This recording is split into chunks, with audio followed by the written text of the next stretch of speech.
The latest. Thank you for your love and support. I appreciate you all. Sorry about my voice. Just this week that I thought that I could come online.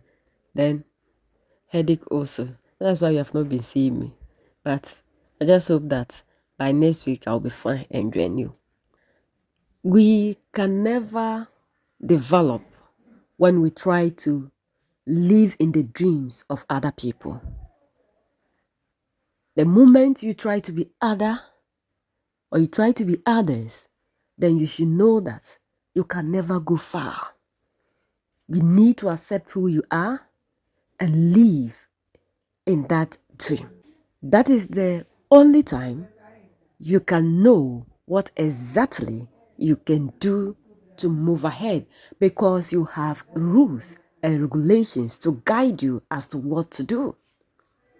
There's this beautiful conversation that I need to share with you.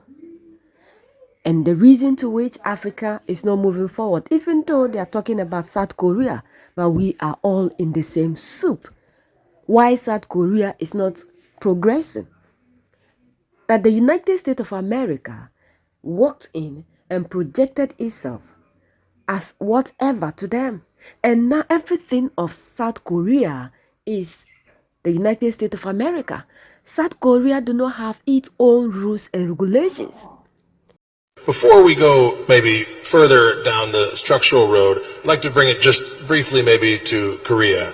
And just for you, Dr. Mary Scheimer, just what kind of agency does a country like South Korea have in this the new order that you've described with, I mean, whether it's related to the thin bound order of institutional order that APEC represents, or in the more multipolar sense? And then for you, Sir Rodman, just to maybe expand a little bit on what you hinted at, just what is South Korea, specifically is its kind of next step here, given what we've been laying out here today? Let me just start by saying that Robin made the point, which I completely agree with, that states need rules. Institutions are of enormous importance in a complex world like the one that we live in. You absolutely need institutions and you need order. Now, the question is, what kind of agency does Korea have in this order? And the answer is not much at all. And there are two reasons for that. First of all, great powers build and maintain institutions, and great powers build and maintain orders. And Korea is allied with the United States. This is in Korea's national interest. But as you all know, the United States is a ruthless great power. It likes to portray itself as a benign great power. We're the good guys, the Chinese are the bad guys. Used to be that the Soviets were the bad guys. I don't believe any of this. Right? The United States is a ruthless great power. It does what's in its interests. And Korea has to suffer the fact that it is in this alliance with the United States. It is part of the U.S.-dominated order. And to make matters worse for Korea, Korea is a frontline state. If you're Australia, you're far enough away from China that you can get away with quite a bit. But if you're South Korea, there's not a lot that you can get away with. Japan can get away with more than South Korea can because Japan is a bigger country. South Korea is a small country, it's a frontline state, and it is in an order that is run by a ruthless great power. So the amount of maneuver room you have is not much at all. Am I happy about telling you that? No, I understand why a South Korean would not want to hear that message. But I am a realist with both a capital R and a little r. Yeah, completely agree with that. Maybe let me pull off back where John is. And I was going to write down here, just written down for myself, because Korea has limited choices for the reason that John just said, it has to choose sides. So in this context, South Korea cannot be a swing player. The more meaningful, the more intense the new Cold War between the US and China, and it is at a phase where this Cold War does not have rules yet. We're not at the end of the Cold War, we're not even halfway through it. At least you had rules in the last one, but there are no rules yet in the US-China one, or very few. In that case, at that phase, or in this phase, South Korea has to pick sides. What do I mean by that specifically? Technologically, it has to pick the US. It has to obey the demand, not to support China in its journey to become a more powerful technological competitor. Now, I might add, it's probably in South Korea's interest to do that, because it looks to me, I'm not an expert like some people are in where Chinese technology policy, capabilities are going, or South Korea's, but as an amateur looking at it from the outside, it looks to me that China is going to eat South Korea's lunch pretty soon in just about every area of technology. But the thing that South Korea will have is preferential access potentially to the US market and to the market of other US allies in Europe, in Australia, in Japan, where we're all going to have to make sure there's less Chinese technology. And although the South Korean technology might be a bit more expensive, it will be maybe not as heavily tariffed, and it will be allowed in because you're on the right side of the security contest with China. So I think you have to choose, go ahead and choose. That'd be the first point. Second, South Korea has a chance to be a reliable investor, specifically in the US. Despite this messy situation with the subcontractor workers at the Hyundai plant that has coincided with this meeting, teething troubles is the way I would describe it probably, but it's the right long-term play. And the more interesting play as well would be to see South Korean companies teamed up maybe with American companies going global to compete against the Chinese offer. The most obvious example being probably in nuclear technology, where Westinghouse can be a great partner to the very successful and good Chinese civil nuclear plant builders. And the third thing I would do, probably just as at the end of my remarks, South Korea as a small state, and John, you probably agree with this, we're all small states, unless you're one of the three great powers. One of the things Britain has learned, you're either small or you're smaller, and we're small. So small states have to find a way to team up, and we do need the rules. So I think that South Korea needs to be investing in APEC. I'm glad it's taking a lead on the energy cooperation side of the APEC agenda. It needs to invest in that. Hell, it maybe should invest in RCEP as well, which it is, because that is a chance for it to be able to at least trade on the non-sensitive side with China, and after all, Australia, Japan are in there as well. So I think they need to build up some of the rules. That would be a useful policy to do, to hedge that great power alliance it has with America. Thanks. I think that's some good tips for maybe to help the medicine go down from the tough message, realist message that Dr. Mearsheimer gave. Dr. Mearsheimer, you laid out the structure in your first remarks. I'd like to just maybe go back to that a little and just ask, how do you see that maybe competition being managed? You set up the structure, told us what the moment is like. How does this not go horribly wrong? How does it maintain competition and not move into conflict in the way the structure that you've described? Yeah, I mean, it's obvious that we want to make sure we don't have a war between the United States and China. And you can tell all sorts of stories about how you get a war in East Asia. Here's the basic problem that you face.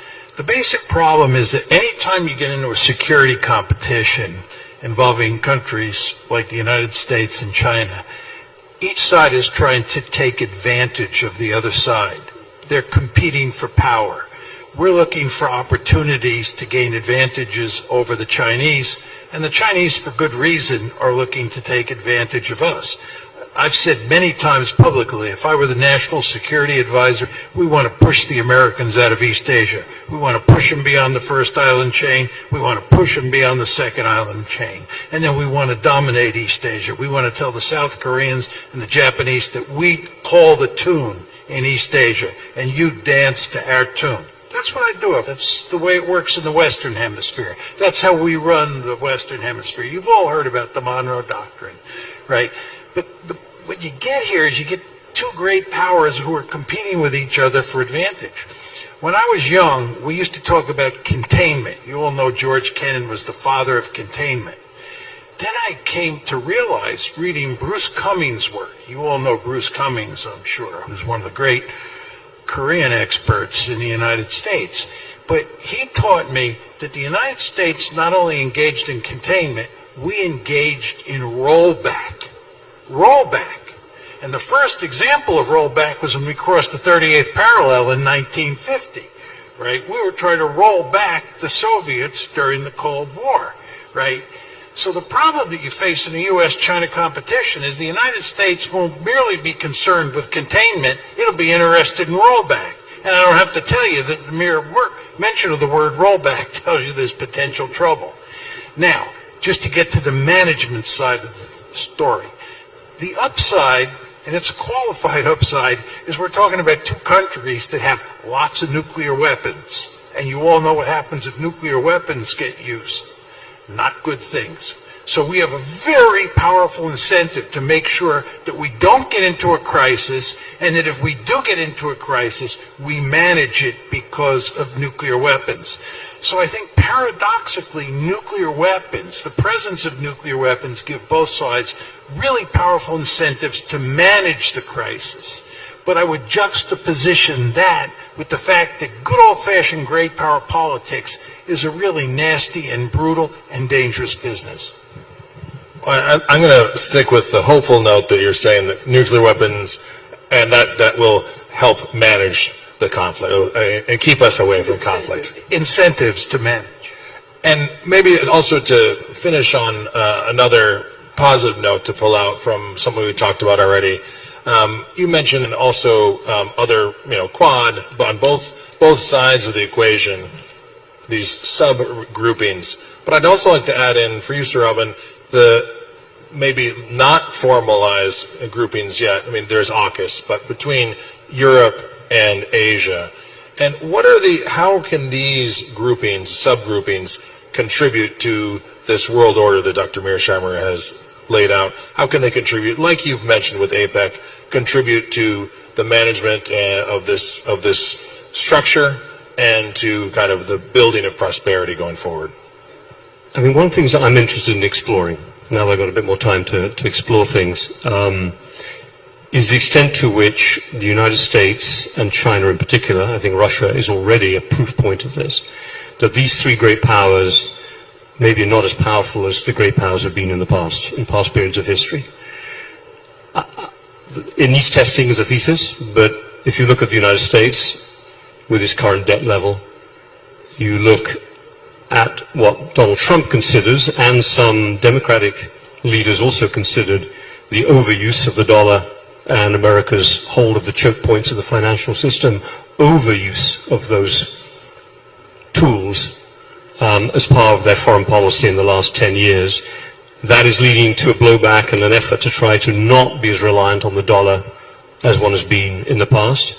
Looking at China now using the weapon of its rare earth dominance, certainly of processing rare earths, now leading to European companies and Americans to think, well, hold on, we used to process rare earths, maybe we can do it in a different way, maybe we don't even need magnets for very specific types of renewable energy, and we don't, as it turns out. It's all about money and supply chains.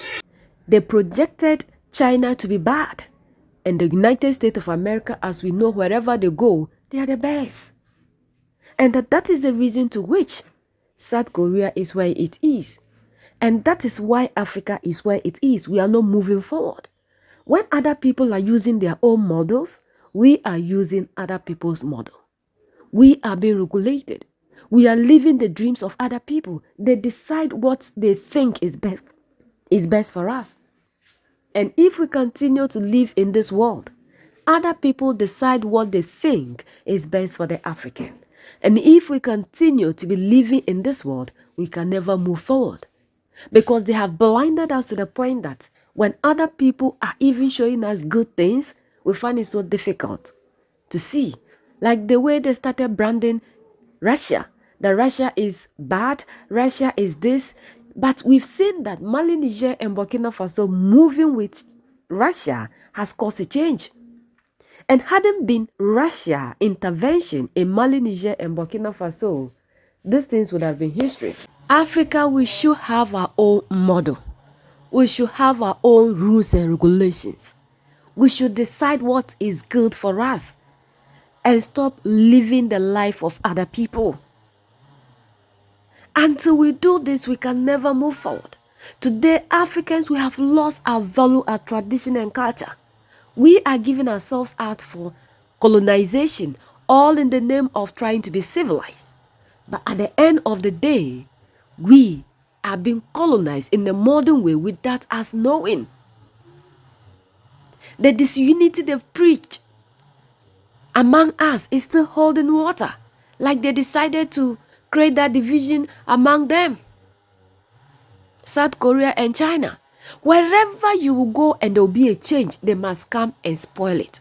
And I wonder why we think that they are the great power and they have a final say, and it's as if they have solved all their problems and now they are coming in to help us, when we actually know their main motive. Like one time Captain Ibrahim Traore said, that these people are leaders that we have. They always make sure they take them there, train them, bring them back here to come and lead the African. So they will never do anything in the interest of the African. They have to always please their masters. So we need to wake up from this dream. We need to start being ourselves. Until then, we can never move forward. Like what we claim it is education. It is never education. It is never. This is to brainwash us, making us believe that everything West is beautiful. The African no longer have his or her own identity. We need to be realistic. Until we stop living the life of other people and start being ourselves, we can never develop. We can never move forward. We can never get to our destination. And we can never cause a change in Africa. We need to unite. That is very important. They are succeeding on the disunity of Africa. We need to unite. Until we unite, we can never get to where we want to be. That is what we need to know as Africans. That these people that come in the name of helping us are never here for us. They are only here for their own interest. They will never put your interest first, even though the resources that are here belong to us. They use them to benefit them. But why a lot of us still believe that they are the savior of the world is something that I don't understand. And that is the dream we need to wake up from. There is none that will help you than your own self. Anybody that comes into Africa in the name of trying to help us is also carrying their interest first, especially the West. We need to be Africans. We need to choose our allies. We need to know those that can help us get to our destination and not those that will always come here and make us feel inferior only for them to be succeeding while we are suffering. We are the only ones that can set ourselves free. So that's the latest around the world and in South Korea.